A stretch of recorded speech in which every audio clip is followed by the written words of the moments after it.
கலைக்கப்படும் இலங்கை நாடாளுமன்றம் வெளியான தகவல்.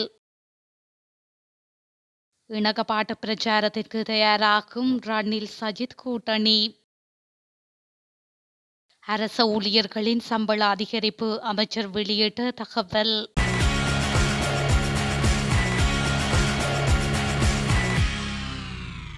ஸ்ரீலங்காவின் எதிர்வரும் ஜனாதிபதி தேர்தலில் போட்டியிடுவதற்கான வேட்புமனுவில் ஜனாதிபதி ரணில் விக்ரமசிங்க கையொப்பமிட்டுள்ளார். கொழும்பு பிளவர் வீதியில் உள்ள அவரது அரசியல் அலுவலகத்தில் இன்று பிற்பகல் இந்த நிகழ்வு இடம்பெற்றதாக தெரிவிக்கப்படுகின்றது. இதேவேளை 2024 ஆண்டு ஜனாதிபதி தேர்தலுக்கான வேட்புமனுக்களை ஏற்றுக்கொள்ளல் நாளை காலை 9 மணி முதல் 11 மணி வரை தேர்தல்கள் ஆணைக்குழுவில் இடம்பெறவுள்ளது. 2024 ஜனாதிபதி தேர்தலில் ரணில் விக்ரமசிங்க சுயேட்சை வேட்பாளராக போட்டியிடுகின்றார். அவருக்கான கட்டுப்பணத்தை ஜூலை 26ஆம் தேதி ஜனாதிபதி சட்டத்தரணி ரொனால்டு சீதிரு பெரேரா செலுத்தியுள்ளமை குறிப்பிடத்தக்கது. எதிர்வரும் செப்டம்பர் மாதம் 22ஆம் தேதி நாடாளுமன்றம் கலைக்கப்படும் என தேசிய மக்கள் சக்தியின் நாடாளுமன்ற உறுப்பினர் விஜித ஹேரத் குறிப்பிட்டுள்ளார். எதிர்வரும் செப்டம்பர் மாதம் 21ஆம் தேதி நடைபெறும் ஜனாதிபதி தேர்தலில் தேசிய மக்கள் சக்தியின் தலைவர் அனுரகுமார திசாநாயக்க வெற்றியீட்டுவார் எனவும் அதன் பின்னர் நாடாளுமன்றம் கலைக்கப்படும் எனவும் அவர் தெரிவித்துள்ளார். அத்துடன் தற்போதைய நாடாளுமன்றம் ஊழல் மோசடியாளர்கள் மற்றும் குற்றவாளிகளால் நிரம்பியுள்ளது என அவர் சுட்டிக்காட்டியுள்ளார். மேலும் புதிய நாடாளுமன்றத்தை நியமிக்க மக்களுக்கு சந்தர்ப்பம் ஏற்படுத்தி கொடுக்கப்படும் எனவும் நாடாளுமன்ற உறுப்பினர் விஜித ஹேரத் மேலும் குறிப்பிட்டுள்ளார். முன்னாள் ஜனாதிபதி மஹிந்த ராஜபக்ஷவுக்கு மரியாதை செலுத்தும் வகையில் எதிர்வரும் ஜனாதிபதி தேர்தலில் அவரது மகன் நாமல் ராஜபக்ஷவுக்கு வாக்களிக்குமாறு கோரிக்கை விடுப்பதாக முன்னாள் நாடாளுமன்ற அமைச்சர் சமல் ராஜபக்ஷ தெரிவித்துள்ளார். அம்பாந்தோட்டையில் ஸ்ரீலங்கா பொதுஜன பெரமுனவின் முன்னாள் உள்ளூராட்சி மன்ற பிரதிநிதிகள் குழுவுடனான கலந்துரையாடலின் போதே மேற்கண்டவாறு குறிப்பிட்டுள்ளார்.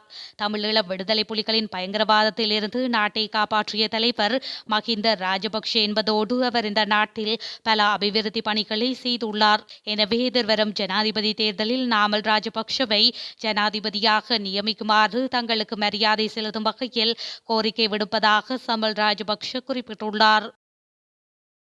ஜனாதிபதி தேர்தலில் அனுர தரப்பை இலக்கு வைத்து சஜித் பிரேமதாச அணியும் ரணில் விக்ரமசிங்க அணியும் பிரச்சாரங்களை மேற்கொள்ள திட்டமிட்டுள்ளதாக கூறப்படுகின்றது.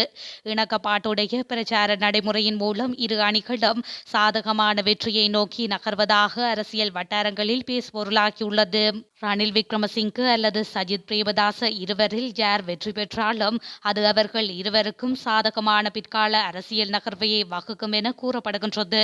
இதன் அடிப்படையில் இரண்டாவது விருப்பு வாக்கை குறிவைத்து ஒரு பிரச்சாரத்தை நடத்துவதே இரு அணிகளினதும் நோக்கம் என கூறப்படுகின்றது.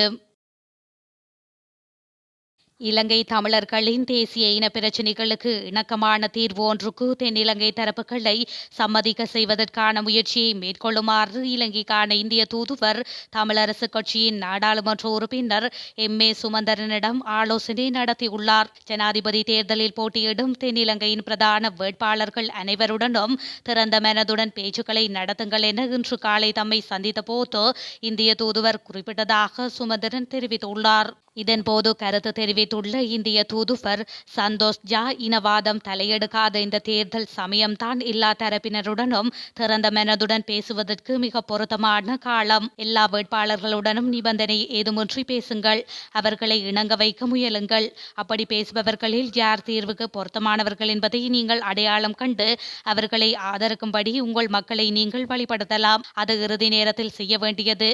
இப்போது நீங்கள் எல்லோருடனும் மனம் விட்டு பேசுங்கள், பொதுவாக இணங்கக்கூடிய விடயங்களை அடையாளம் காணுங்கள்.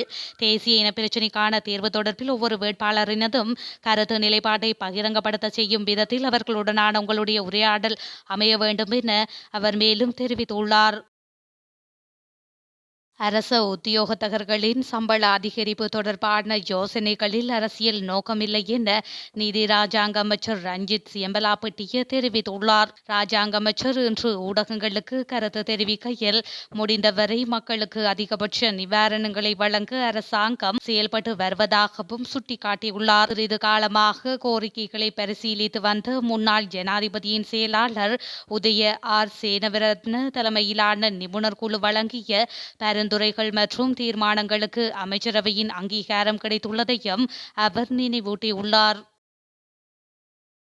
1 லிட்டர் பெட்ரோல் ரூ. 150ற்கு கொண்டுவரப்படும் என்பது பொய்யான கருத்து என ஐக்கிய மக்கள் சக்தி நாடாளுமன்ற உறுப்பினர் ஹர்ஷடி சில்வா தெரிவித்துள்ளார். ரூ. 150க்கு பெட்ரோல் தருவதாக கூறி வாக்குகளை மட்டுமே பெற்றுக்கொள்ளலாம் என்றும் அவர் சுட்டிக்காட்டியுள்ளார். ஐக்கிய மக்கள் சக்தி நடாத்திய மக்கள் சந்திப்பில் கலந்து கொண்டு உரையாற்றும் போதே நாடாளுமன்ற உறுப்பினர் மேற்கண்டவாறு குறிப்பிட்டுள்ளார். பாதாள உலக குழுக்கள் அல்லது போதைப்பொருள் வர்த்தகர்கள் நாட்டை அழிப்பதற்கு இடமளிக்க முடியாது என ஜனாதிபதி ரணில் விக்ரமசிங்கே தெரிவித்துள்ளார். புதிய தொழில்நுட்பங்களை பயன்படுத்தி நாட்டில் இடம்பெறும் பாதாள உலக குழு செயற்பாடுகளை கட்டுப்படுத்தக்கூடிய புதிய சட்டங்கள் அறிமுகப்படுத்தப்படும் என அவர் குறிப்பிட்டுள்ளார்.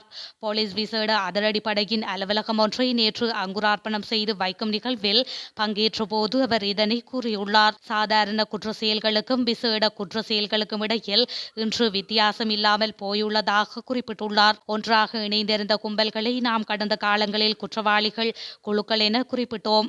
எனினும் இன்று அந்த குற்றவாளி கும்பல்களுக்கிடையிலேயே மோதல்கள் இடம்பெற்று வருவதாகவும் போதைப்பொருள் வர்த்தகத்திலும் இவ்வாறு குழு மோதல் காணப்படுவதாகவும் அவர் கூறியுள்ளார். இந்த குற்ற செயல்களை கட்டுப்படுத்த விசேட நடவடிக்கை எடுக்கப்பட வேண்டும் என்று மேலும் அவர் தெரிவித்துள்ளார்.